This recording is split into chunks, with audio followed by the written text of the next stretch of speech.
Hello बच्चों, नमस्कार। मैं पंकज शर्मा सभी बच्चों का एक बार फिर से फिजिक्स वीडियो लेक्चर में आपका स्वागत करता हूं। आज का वीडियो लेक्चर नंबर 44 है। हम पढ़ रहे हैं बेटा मैग्नेटिज्म। उसमें भी हमने अर्थ मैग्नेटिज्म स्टार्ट किया है। इससे प्रीवियस वीडियो लेक्चर में मैंने आपको भूचुंबकत्व के कुछ डेफिनेशन बताई थी बेटा, जैसे भौगोलिक याम्योत्तर, चुंबकीय याम्योत्तर।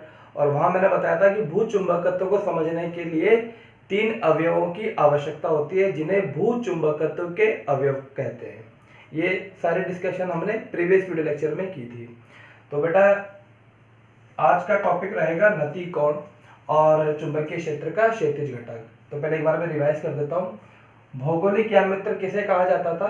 पृथ्वी के, यहाँ पर बताता हूँ आपको, पृथ्वी के उत्तरी ध्रुव और दक्षिणी ध्रुव को मिलाने वाली जो लाइन थी, जिसे भौगोलिक अक्षीय रेखा कहते थे, इससे लंबवत गुजरने वाला तल उसे कहा जाता था भौगोलिक याम्योत्तर।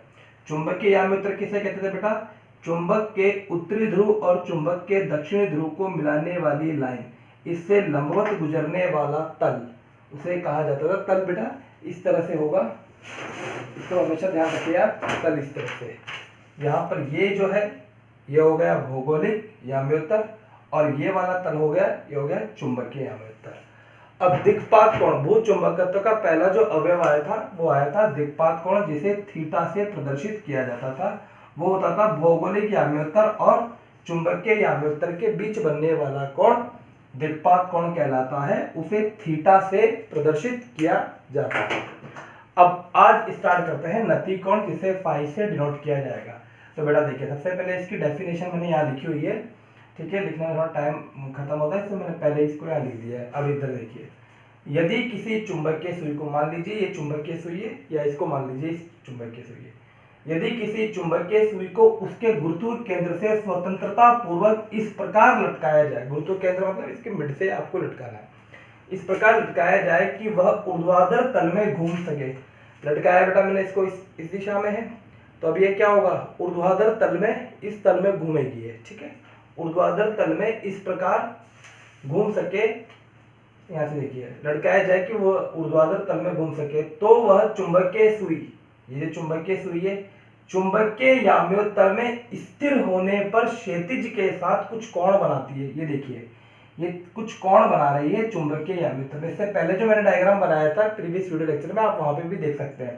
तो वो चुंबकीय याम्योत्तर में घूम रही है। तो चुंबकीय याम्योत्तर में स्थिर होने पर कुछ समय पश्चात ये स्थिर हो जाएगी। स्थिर होने पर क्षैतिज के साथ कुछ कोण बनाती है। यहाँ तक की बात क्लियर है? दोबारा ध्यान दीजिए। यदि किसी चुंबकीय सुई को उसके गुरुत्व केंद्र से स्वतंत्रता पूर्वक इस प्रकार लटकाया जाए कि वह ऊर्ध्वाधर तल में घूम सके, तो वह चुंबकीय सुई चुंबकीय याम्योत्तर में स्थिर होने पर क्षैतिज के साथ कुछ कोण बनाती है। अब ये क्या चीज है? ये है चुंबकीय सुई, ठीक है बेटा। ये किसको प्रदर्शित कर रही है? ये परिणामी चुंबकीय क्षेत्र को प्रदर्शित कर रही है।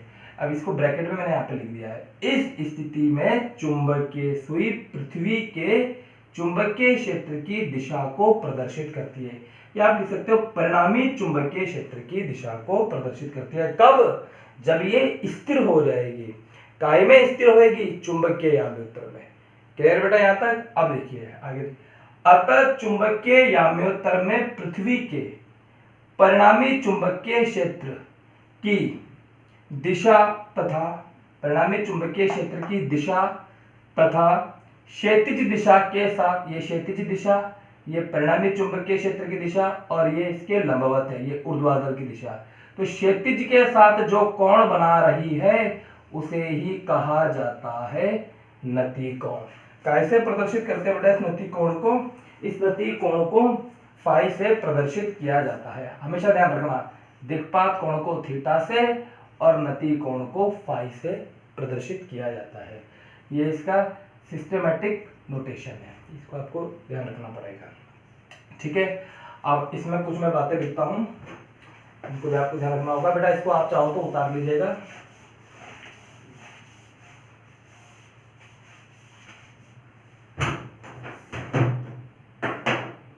यहां से पहला स्टार पॉइंट है, पृथ्वी के चुंबकीय ध्रुवों पर, ये हो सकता है मैंने शायद पहले भी बता दिया हो, नहीं तो यहां पर मैं दोबारा बता भी रहा हूं, ठीक है ना। पृथ्वी के चुंबकीय ध्रुवों पर नति कोण, नति कोण को किससे प्रदर्शित किया जाता है, नमन कोण भी कहा जाता है। नति कोण 90 डिग्री तथा पृथ्वी के निरक्ष पर नति कोण 0 डिग्री होता है। देखिए जो मैंने पहले बताया था वो ऐसा बताया था कि पृथ्वी के चुंबकीय ध्रुवों पर चुंबकीय सुई ऊर्ध्वाधर हो जाती है, यानी लंबवत हो जाती है, जबकि निरक्ष पर वो क्षैतिज हो जाती है। ठीक है बेटा। और एक बात और बताई थी कि पृथ्वी के चुंबकीय ध्रुवों पर केवल BV उपस्थित रहता है, जबकि BH का मान 0 होता है। ठीक है बेटा।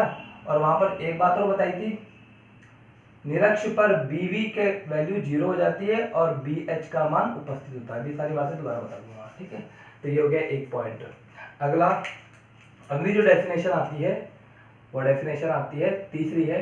देखिए पहली डेफिनेशन थी दिक्पात कोण, तो वो होता है चुंबकीय याम्योत्तर और भौगोलिक याम्योत्तर के बीच बनने वाला कोण दिक्पात कोण कहलाता है, इसे थीटा से प्रदर्शित किया जाता है। दूसरी डेफिनेशन आई नति कोण या नमन कोण, तो वो क्या होता है बेटा, अभी मैंने आपको बताया कि चुंबकीय याम्योत्तर में जब चुंबकीय सुई स्थिर हो जाती है तो वो क्षैतिज के साथ कुछ कोण बनाती है, जिसे क्या कहा जाता है, नमन कोण कहते हैं। तो ये नमन कोण ध्रुवों पर तो होता है 90 डिग्री, इसको ध्यान रखना, ध्रुवों पर तो होता है 90 डिग्री, और विषुवत रेखा जिसे भूमध्य रेखा भी कहा जाता है वहां पर होता है ये 0 डिग्री। चाहो तो डायग्राम से भी आप याद रख सकते हो। ये पृथ्वी, ये विषुवत रेखा, ये इसके दो ध्रुव, यहाँ पर फाई की वैल्यू 90 डिग्री, यहाँ पर फाई की वैल्यू 0 डिग्री, अगेन यहाँ पर फाई की वैल्यू 90 डिग्री। यानी जैसे जैसे आप ध्रुवों से विषुवत रेखा की ओर आते जाओगे तो नति कोण का मान घटता जाएगा। यहाँ पहुंच गया, नति कोण का मान मिनिमम हो गया 0 डिग्री। अब वापिस आप ध्रुवों दक्षिणी गोलार्ध में दक्षिणी ध्रुव की ओर जाओगे तो क्या होता जाएगा बेटा, फाई का मान वापिस बढ़ता जाएगा। बात क्लियर है। ऐसा ही आपने त्वरण में भी पढ़ा होगा, गुरुत्वीय त्वरण में पढ़ा होगा बेटा, ऐसा फॉर्मूला पढ़ा होगा G = G × ME/RE का होल स्क्वायर। ये वैल्यू यहाँ पर जो त्रिज्या होती है वो वैल्यू कम होती है और यहाँ पर त्रिज्या ज्यादा होती है, तो यहाँ पर त्वरण का मान भी, जब त्रिज्या कम होगी तो यहाँ पर त्वरण का मान बहुत ज्यादा होता है, यहाँ पर त्वरण का मान कम होता है, तो यहाँ पर बेटा घटता जाता है। ऐसा आपको 11वीं क्लास में पढ़ाया गया होगा, वैसा ही यहाँ पर। ठीक है। पृथ्वी के अलग अलग स्थानों पर जैसे गुरुत्वीय त्वरण का मान अलग अलग होता है, वैसे ही यहाँ पर नमन कोण का मान अलग अलग होता है। नमन कोण का मान अलग हुआ तो हर स्थान पर, पृथ्वी के किसी भी स्थान पर आप देखोगे वहां पर चुंबकीय क्षेत्र का मान भी अलग अलग आएगा। ठीक, ये हो गया। अब तीसरी जो डेफिनेशन आती है वो है पृथ्वी के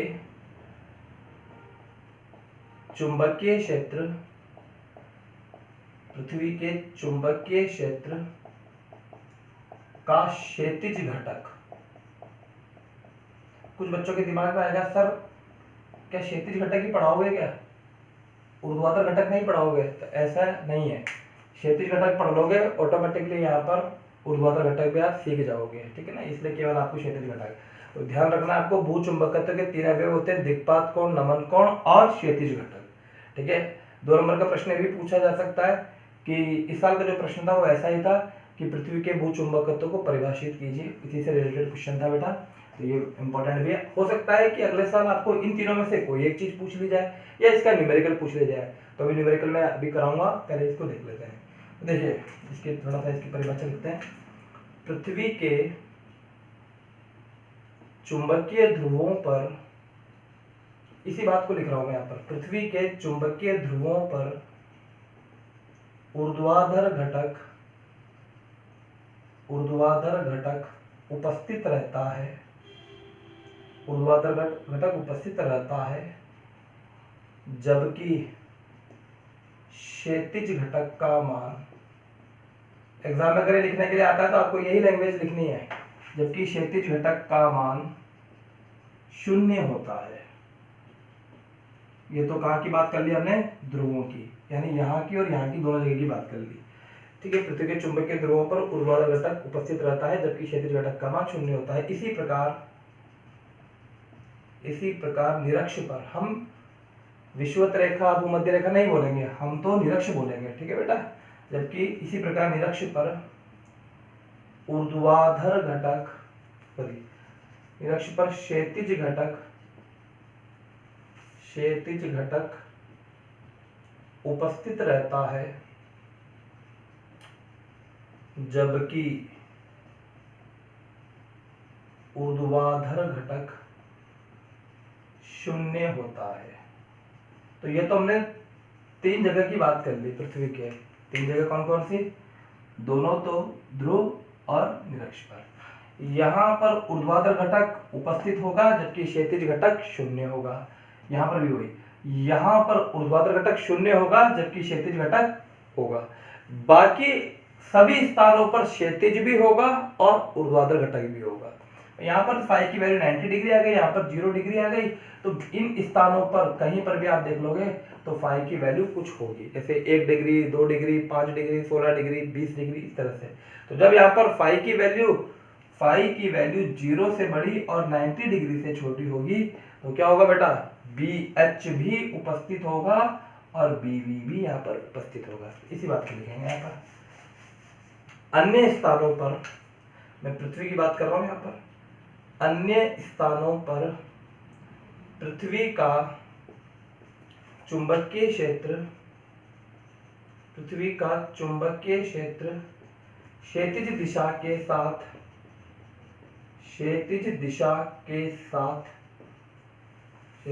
के साथ कुछ कोण बनाता है। कुछ यहाँ पर कुछ भी हो सकता है, ठीक है ना, 0 से बड़ा, 90 डिग्री से छोटा, कुछ कोण बनाता है। अतः पृथ्वी के चुंबकीय क्षेत्र को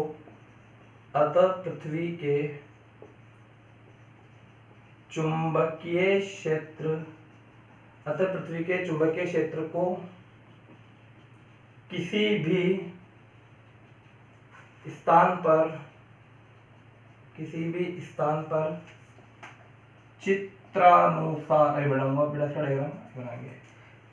पर चित्रानुसार प्रदर्शित किया जाता है। देखिए अब इधर यहाँ पर क्या लिखा मैंने, पृथ्वी के चुंबकीय क्षेत्र का क्षैतिज घटक हम पढ़ रहे हैं कि पृथ्वी के ध्रुवों पर, चुंबकीय ध्रुवों पर ऊर्ध्वाधर घटक उपस्थित रहेगा जबकि क्षैतिज घटक का मान 0 होगा। इसी प्रकार निरक्ष पर क्षैतिज घटक उपस्थित होगा जबकि ऊर्ध्वाधर घटक 0 होगा। बाकी अन्य स्थानों पर पृथ्वी का चुंबकीय क्षेत्र, परिणामी चुंबकीय क्षेत्र क्षैतिज दिशा के साथ कुछ कोण बनाता है। अतः पृथ्वी के चुंबकीय क्षेत्र को किसी भी स्थान पर, किसी भी पॉइंट पर चित्रानुसार प्रदर्शित किया जाता है।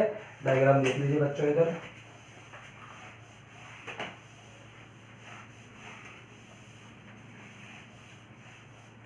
इस तरह से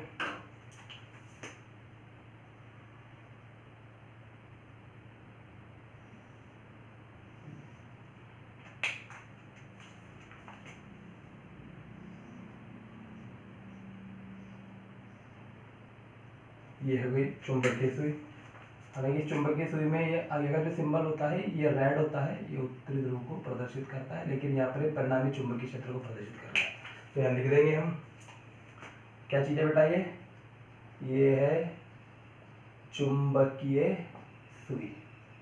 ये क्या चीज़ है, ये प्रदर्शित कर रहा है परिणामी चुंबकीय क्षेत्र को। अब यहाँ पर मैथमेटिक्स स्टार्ट हो जाएगी, ठीक है। परिणामी चुंबकीय क्षेत्र बी को, ये क्या है, ये क्षैतिज दिशा है और ये क्या है, ये ऊर्ध्वाधर दिशा है। दो दिशाओं से क्या बन जाएगा बेटा, तल बन जाएगा, एक्स वाई तल। ऐसा होता है ना, ये एक्स और ये वाई, तो इसे कहा जाएगा एक्स वाई तल, ठीक है। इसी तरह से यहाँ पर क्षैतिज दिशा, ये ऊर्ध्वाधर दिशा, इसे कहा जाएगा चुंबकीय यामी उत्तर। क्लियर है बेटे बात। आइए देखिए, अब ये क्या हो गया, ये BH को प्रदर्शित कर रहा है और ये BV को प्रदर्शित कर रहा है। BH का मतलब horizontal component of magnetic field. इस परिणामी चुंबकीय क्षेत्र का ये क्षैतिज घटक है और ये ऊर्ध्वाधर घटक है, और ये जो कोण बना रहा है इसे कहा जाएगा फाई, इसे नमन कोण कहते हैं। ऐसा ही डायग्राम मैंने कल भी बताया था आपको, दोबारा यहाँ पर देख लीजिए। इस तरह का एक डायग्राम बताया था बेटा,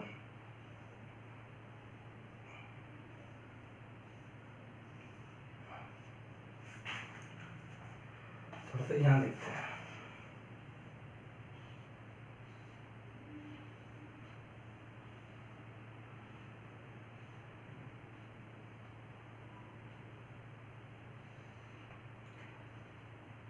इसे कहा था भौगोलिक याम्योत्तर, इसे कहा था चुंबकीय याम्योत्तर, कहना क्या?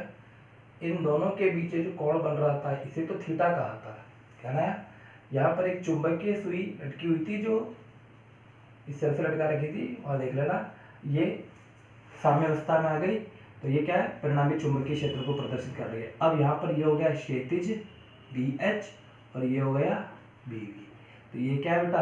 ये चुंबकीय याम्योत्तर में लटकी हुई है, ठीक है, और ये कोण बना रही है ये क्या है? फाई। ऐसा ये डायग्राम है, ठीक है ना। इसको थोड़ा सा और घुमा दिया तो ये इस तरह से नजर आ रहा है। जैसे कि मान लीजिए यहाँ पर ये, ठीक है, अगर मैं इसको थोड़ा सा खोल दूंगा तो क्या होगा बेटा? ये एक फेस इस तरह से नजर आएगा, ठीक है। इसको इस तरह से घुमा दीजिए, आपको नजर आ रहा होगा। इन दोनों के बीच कौन बन रहा है? ये है भौगोलिक याम्योत्तर चुंबकीय याम्योत्तर के बीच में दिक्पात कोण, जबकि नमन कोण किसके साथ कौन बनाता है? परिणामी चुंबकीय क्षेत्र और क्षैतिज दिशा के मध्य। अब इसका मैथमेटिकली स्टार्ट कर लेते हैं। तो देखिए बेटा,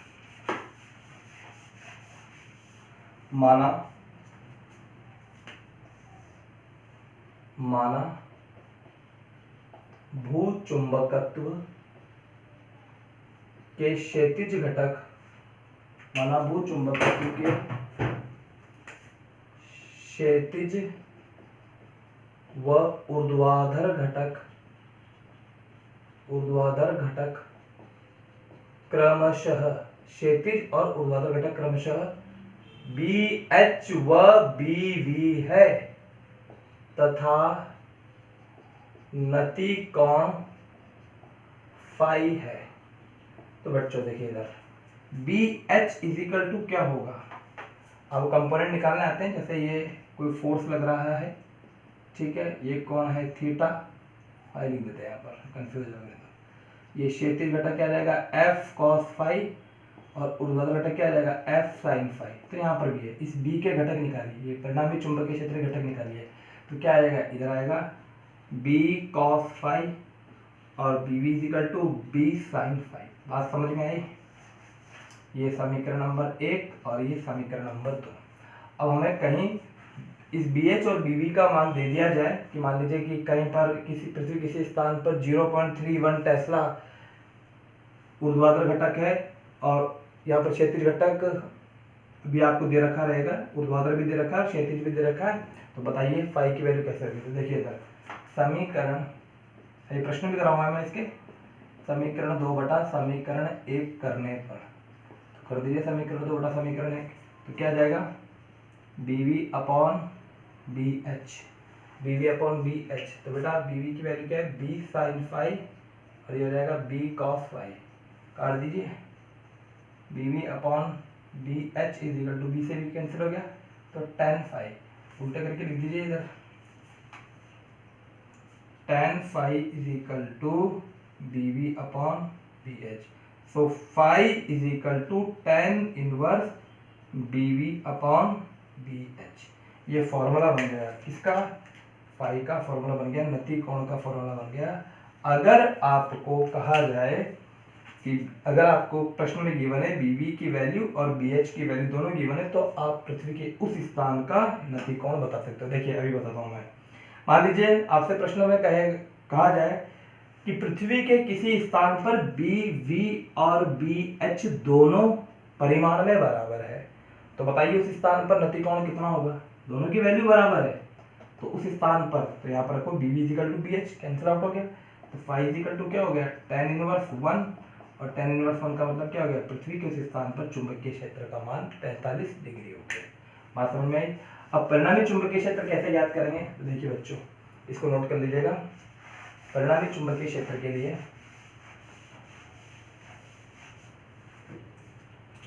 परिणामी चुंबकीय क्षेत्र के लिए,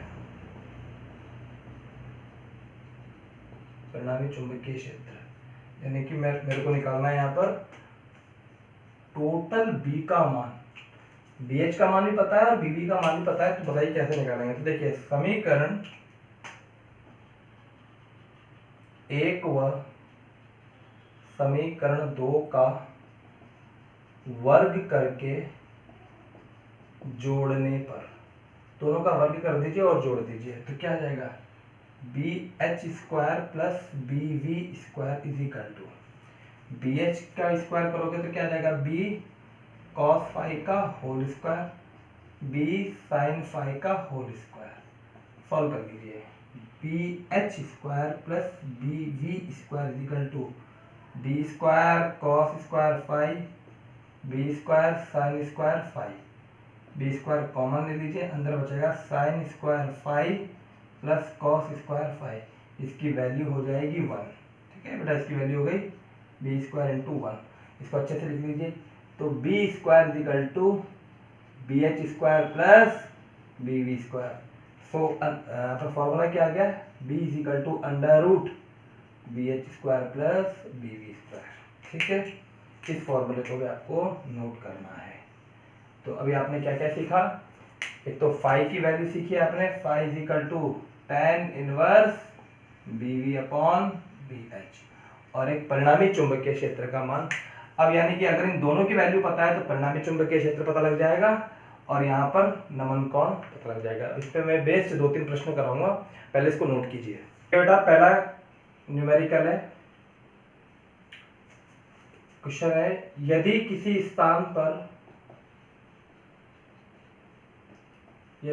स्थान पर चुंबकीय क्षेत्र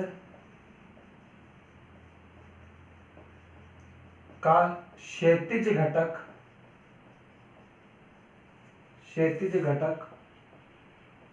0.25 गाउस, कैपिटल जी से लिखा जाता है गाउस को, ये चुंबकीय क्षेत्र की सीजीएस इकाई है।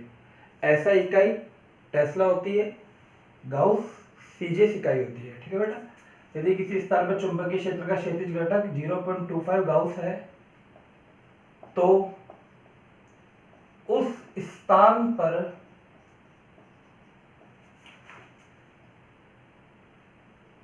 नति कोण कॉमा ऊर्ध्वाधर घटक व परिणामी चुंबकीय क्षेत्र ज्ञात करें। 1 मिनट। तथा उस स्थान पर नति कोण 60 डिग्री हो तो ऊर्ध्वाधर घटक व परिणामी चुंबकीय क्षेत्र ज्ञात करें। यह है प्रश्न। एक्चुअल में ये क्वेश्चन बोर्ड एग्जाम में भी पूछे जाते हैं। अगर आप प्रीवियस ईयर के क्वेश्चन पेपर देखेंगे तो आपको ऐसे क्वेश्चन मिल जाएंगे। उसमें एक घटक आपको दिया हुआ है और नतिकोण भी दिया हुआ है, ऊर्ध्वाधर घटक व परिणामी चुंबकीय क्षेत्र आपसे पूछा गया। तो बेटा देखिए किस तरह से सॉल्व करेंगे। इस तरह के प्रश्नों को हल करने के 2 ही फॉर्मूले यूज होंगे। एक फॉर्मूला तो B H is equal to B cos phi, ये आपको ध्यान रखना है, B V is equal to B sine phi, ये तो घटक हो गए। ठीक है बेटा, ये भी हमने पढ़े थे। तो यहां से जो कैलकुलेशन करी थी तो फाई इज इक्वल टू आया था tan inverse B V upon B H, अभी भी हमने सॉल्व करके देखा था। और परिणामी चुंबकीय क्षेत्र B is equal to B H square plus B V का होल स्क्वायर। ठीक है बेटा, ये 2 फॉर्मूले से यहाँ पे प्रश्न हल हो जाएंगे। ये 2 जानकारी आपको होनी चाहिए। देखिए अब ये सॉल्यूशन दिया है, क्या दिया हुआ है, चुंबकीय क्षेत्र का क्षैतिज घटक बी एच का मान दिया है 0.25 गाउस तथा उस स्थान पर नति कोण का मान फाई का मान कितना दिया हुआ है बच्चों, 60 डिग्री। चूंकि B H is equal to होता है बी कॉस फाई, ये हमें पता ही है। तो यहां से कैपिटल बी बराबर क्या हो जाएगा, B H upon cos phi. हमें निकाला ना परिणामी चुंबकीय क्षेत्र, तो ये आ गया। बी एच का मान 0.25 कॉस 60, कॉस 60 का मान, कॉस 60 का मान 1/2, ये ऊपर जाएगा तो क्या बन जाएगा 0.5 गाउस। तो आंसर क्या आ गया, परिणामी चुंबकीय क्षेत्र का मान आ गया बेटा 0.5 गाउस। सेकंड चीज क्या जानकर क्या याद करनी है आपको, ऊर्ध्वाधर घटक। तो बेटे देखिए यहाँ पर ऊर्ध्वाधर घटक, ऊर्ध्वाधर घटक का फॉर्मूला क्या है, B V is equal to B sine phi. तो B V is equal to capital B का मान हमने कैलकुलेशन करी ली 0.5 साइन 60 डिग्री, 0.5 इंटू साइन 60 का मान √3/2। तो कैलकुलेट कर लीजिए 0.25 इंटू √3 गाउस आंसर।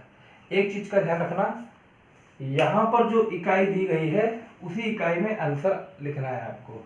ऐसा नहीं है कि यहाँ पर तो गाउस दे रखा है आप टेस्ला लिखकर आ जाएंगे। ठीक है बेटा, एक क्वेश्चन ही है। एक और क्वेश्चन करा लेता हूँ, वो भी देखिए, इसको नोट कर लीजिएगा।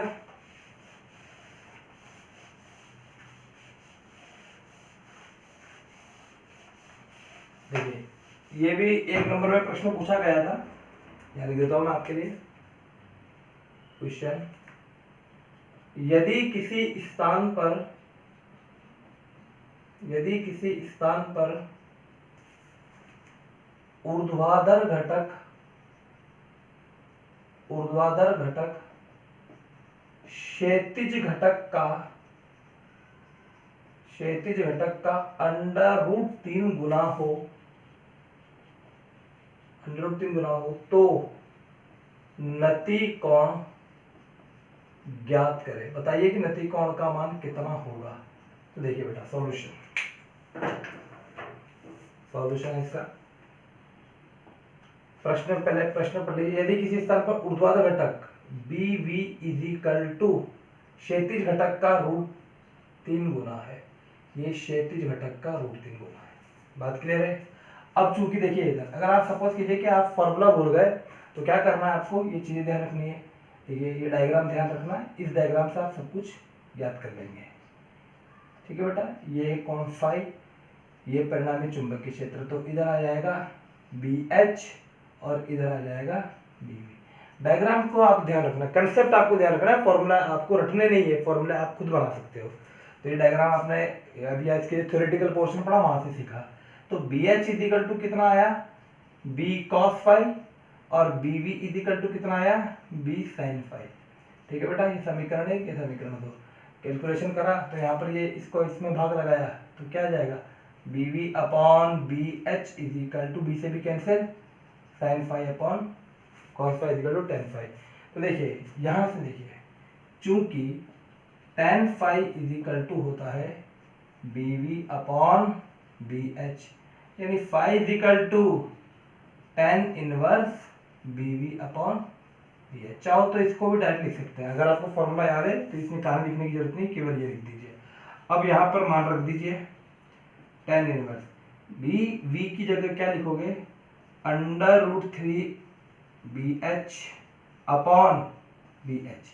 बेटे बी एच से बी एच कैंसिल आउट हो गया, तो phi equal to tan inverse √3।